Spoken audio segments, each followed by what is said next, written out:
Hey there. Just thought I'd give a bit of an update on how this LS swap has been going.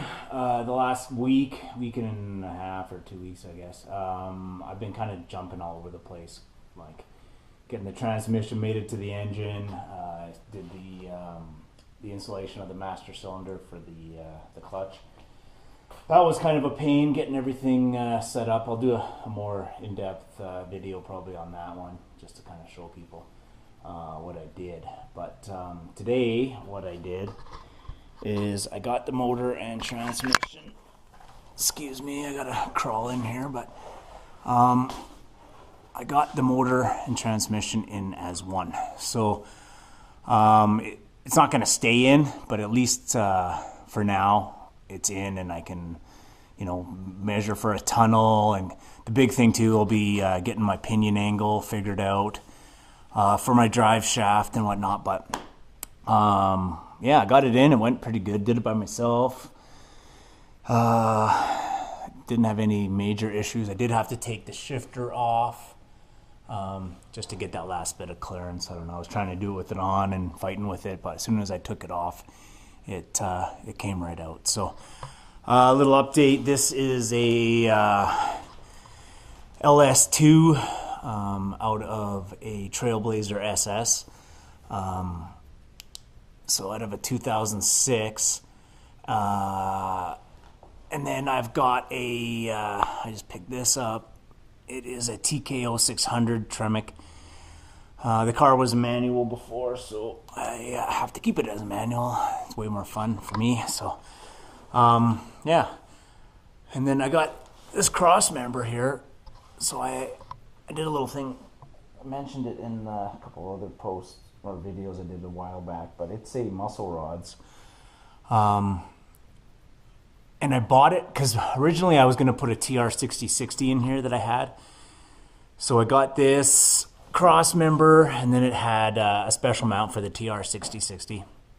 But when I decided to go with the TKO, I just kept the mount and kind of hope for the best. But it is almost perfect.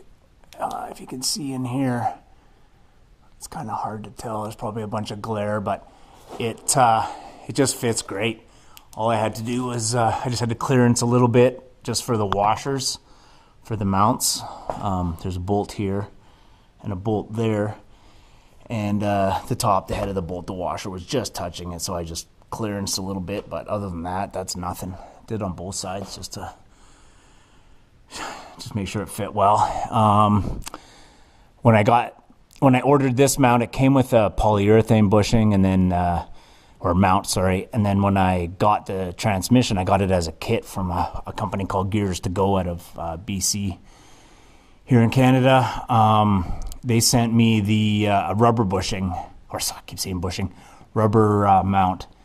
So they figure that it's a little less, a little less vibration using the rubber versus the polyurethane. But so I've got all that as well, but I'm gonna try it with the rubber, and if I have to change it, I will. So yeah, that's kind of not too much else to say about it. I'll show you what I had to cut for the inside. I kind of just did some measurements, and I had someone send me a picture of how they cut their tunnel. I kind of got to crawl up here. Every time I go in and out, I got to go up and down here. But yeah, so here's what I cut. I'll just see if this light will work. Yeah, so I left this little bit up here. I ended up having to cut that while the transmission was going in. I only cut it to originally about right there, but I had to get that extra little bit just to make it fit. So what I'll probably do, I try to do this with two hands. I will just get some sheet metal 20 or 18 gauge, and I'll build my own hump. And then I'll probably cut down to about here, and just one straight piece that will come in as a full patch for it. So Sorry about the light in here, it's kind of bad. But let's see if this will help. There we go.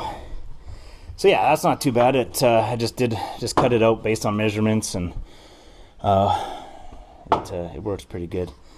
Don't know what else to say about this. In here, I've got everything stripped out. I still got to decide if I'm going to put the bench back in it, or I have to redo the interior. I have buckets. They're proper for the year. They're from a 2000, or not 2000, a Chevelle. So I will, I guess I'll just decide if I go that route or get some aftermarket buckets that kind of fit. I just want buckets. I'm not going to do a console. I'll just have a shifter and just the carpet in between. So, and then I'll talk about that hydraulic master cylinder for the clutch and the conversion I did on maybe a separate video once I get the motor back out and show kind of what I did. But it was a bit of a stinker, drilling new holes in the clutch pedal, and just making that work. But I got some stops that I've ordered just so that I can adjust it properly, and then I can I'll show you guys what I did from there. But what I'll probably do in here, once I figure what I'm going to do with the buckets, and once I get this hump made, I will probably just like POR 15 the whole inside of the floor here. When I got the paint done, I don't know, about 12 years ago now, there's a little bit of surface rust on the driver's side floor pans, but they're pretty solid. I noticed that there was a couple tiny little pinholes just looking through from the light being underneath it when I've been working lately. So not really worth cutting those out yet, but I'll do a good thick coating of POR 15 in here. Otherwise, it's a solid car. So, yeah, that's kind of figured. I'll just show you where I'm at, and then I will see if I can go down here without killing myself and taping at the same time. My garage is an absolute disaster.